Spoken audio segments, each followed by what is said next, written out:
I saw what happened, and I won't let it slide. It's not the first time Justin will do such a cheap tricks of poking eyes like those. His fight against Paddy will be his last aim. UFC is only for the real fighters, not the cheater. January 24th, 2026, Las Vegas.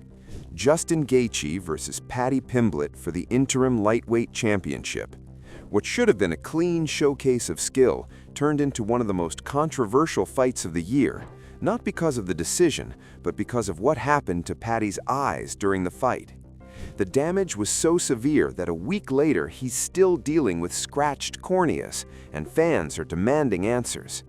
This was supposed to be Paddy Pimblett's coronation.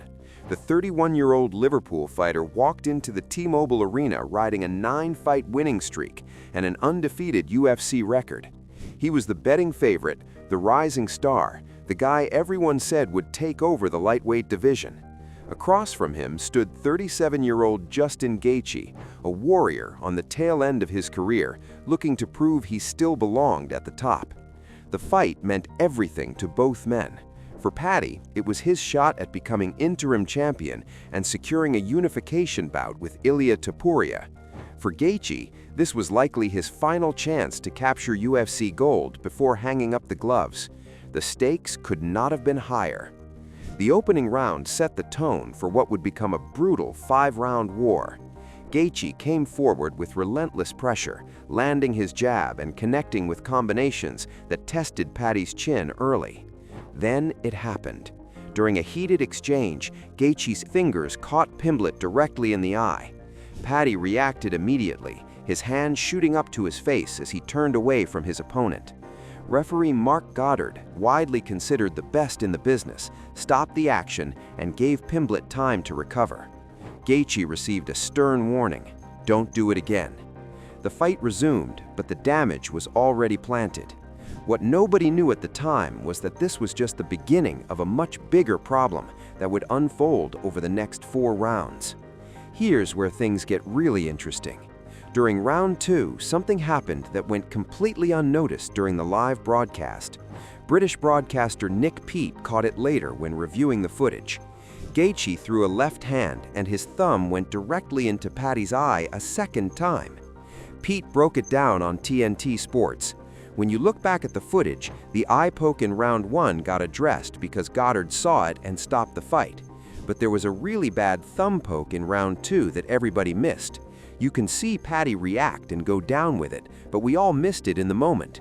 It was only on the replay at the end of round 2 that you could clearly see Justin throw a left hand and the thumb goes right into Paddy's eye. The significance cannot be overstated. Goddard never saw this second poke, which means there was no stoppage, no warning, and no chance for Pimblett to recover. He had to keep fighting with compromised vision while taking shots from one of the most dangerous lightweights in UFC history. During the live broadcast, Joe Rogan was calling the fight alongside Daniel Cormier and John Anik. Even from the commentary booth, Rogan could see something was seriously wrong with Paddy's eyes. He noted on air that the eye contact definitely compromised that eye. This wasn't speculation or exaggeration. You could see it in real time as Pimblett tried to navigate through the later rounds with swelling that grew worse by the minute. The visual damage became impossible to ignore. By the 3rd round, both of Paddy's eyes were severely swollen. He was fighting essentially blind in one eye, trying to survive against a veteran who knew exactly how to capitalize on any weakness. Blood poured from cuts around his eyes, and the swelling made him barely recognizable. When the final bell rang, the judges scored it unanimously for Gaethje. The scorecards read 48-47, 49-46, and 49-46. Gaethje became a 2-time interim lightweight champion, and Paddy suffered his first UFC loss. But the controversy was just beginning. Paddy was immediately rushed to the hospital. UFC President Dana White visited him in the locker room and posted a photo with the caption, "Savage." The image showed Pimblett's face so swollen and disfigured that he was barely recognizable.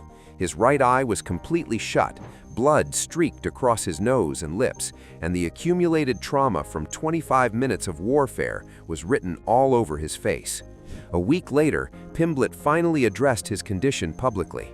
"Everyone thought my face was a mess," he said in a YouTube video. "Listen, my face is sound. I've got a little bit of bruising. The only thing that's wrong with me is my eyeballs from fingernails scratching my eyeballs." He revealed that he likely suffered a scratched cornea, an injury that would require time to heal properly. But here's what really caught people's attention. Paddy didn't make excuses during his post-fight interview with Joe Rogan in the octagon. He was gracious in defeat, saying he wanted to walk away with that belt, but there's no other man he'd rather lose to than the highlight. He praised Gaethje as someone he loved watching while growing up, and acknowledged that the best version of Justin showed up that night. However, days later, when the adrenaline wore off and the full extent of the damage became clear, his tone shifted slightly. "There are a couple of things in that fight that pissed me off," Pimblett admitted. He expressed interest in a rematch, though he acknowledged that Gaethje probably doesn't have many fights left in his career. MMA fans erupted online after the fight. Social media lit up with accusations that Gaethje got away with dirty tactics. The fact that the second eye poke went completely unnoticed by the referee became a major talking point. People started questioning whether the outcome would have been different if Goddard had seen that second poke and deducted a point. One viral snap from the fight showed Gaethje's fingers clearly extended toward Paddy during an exchange. Even though Pimblett reacted immediately and briefly paused, no warning was issued for that particular moment. No official replay review was conducted, and the bout continued uninterrupted. This decision drew heavy scrutiny from fans who felt the officiating failed to protect Pimblett. Comments flooded in from all corners of the MMA community. "Now you know how Justin fights, be sure to protect your eyes," one fan wrote. Another added, "Not one, but 2 eye pokes." This reaction reflects a wider frustration that's been building across the sport about eye poke enforcement and the lack of meaningful consequences. British broadcaster Nick Peet went deeper into the tactical implications on TNT Sports' UFC 324 review show. He pointed out that if Mark Goddard had spotted that second eye poke, the entire trajectory of the fight could have changed. The fight would have been stopped at that moment, Gaethje would have been docked a point, and Paddy wouldn't have taken the kind of beating he absorbed at the end of round 2, which left him all cut and battered and bruised. Had Mark seen it, a different chain of events may have played out, Pete concluded. This isn't just speculation. With Gaethje already having one warning, a second eye poke would almost certainly have resulted in a point deduction. On the scorecards that were decided by just a few points, that deduction could have swung the decision in Paddy's favor. Pete also highlighted specific moments where Paddy showed his best form. Round 3 was Paddy's best round, and round 5 was really good for Paddy as well. The implication was clear. Even with compromised vision, Pimblett was competitive in certain rounds. With full vision, who knows what might have happened? The UFC 324 eye poke controversy didn't exist in isolation. On the same card, Rose Namajunas lost to Natalia Silva in a women's flyweight bout. Shortly after the event, it was revealed that Namajunas required eye surgery following the fight and would be sidelined for months. Between Pimblett and Namajunas, UFC 324 reignited the entire debate around eye poke enforcement, glove design, and fighter safety in the UFC. This came just months after UFC 321's heavyweight title fight between Tom Aspinall and Cyril Gane ended in a no contest when Gane accidentally poked both of Aspinall's eyes. The champion was left unable to see and had to withdraw from the fight. That incident sparked outrage from fans and led to calls for the UFC to finally address the eye poke epidemic that's plagued the sport for years. Eye pokes occur approximately once every 10 UFC fights, significantly higher than other promotions.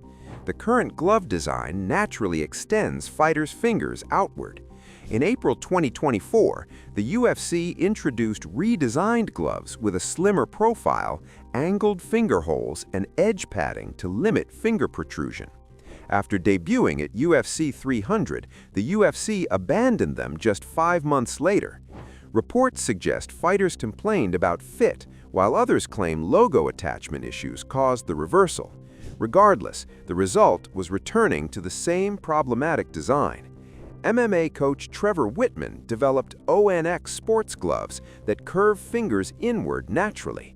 Joe Rogan called them absolutely superior. But negotiations collapsed when the UFC demanded exclusive patent ownership, and Whitman refused. Georges St-Pierre explained the flaw in the current UFC gloves. They're straight, so when you relax, your fingers come out, GSP said. You need folded gloves, like boxing gloves, but for MMA, so that relaxing your hand automatically folds your fingers. Referee Mark Goddard, who officiated the fight, called for systemic changes through glove design, rather than simply punishing fighters after incidents.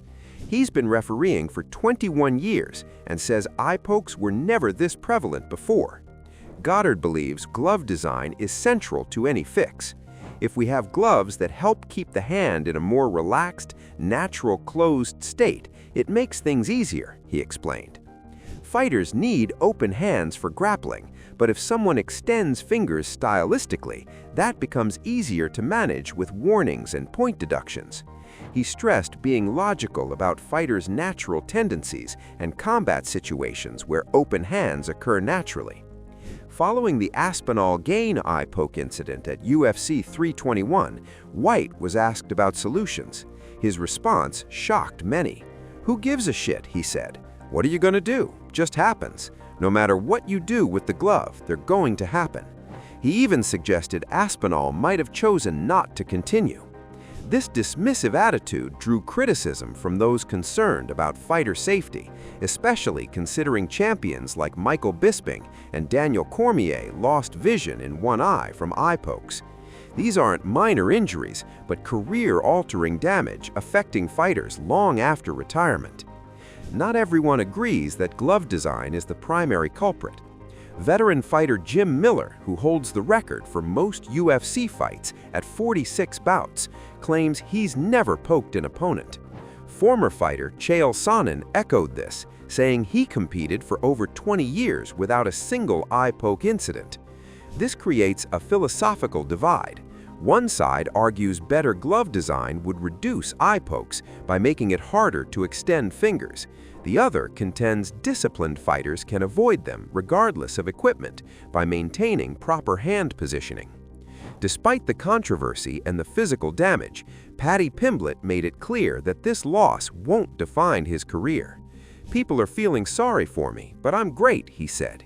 "In our sport, you can't win every fight.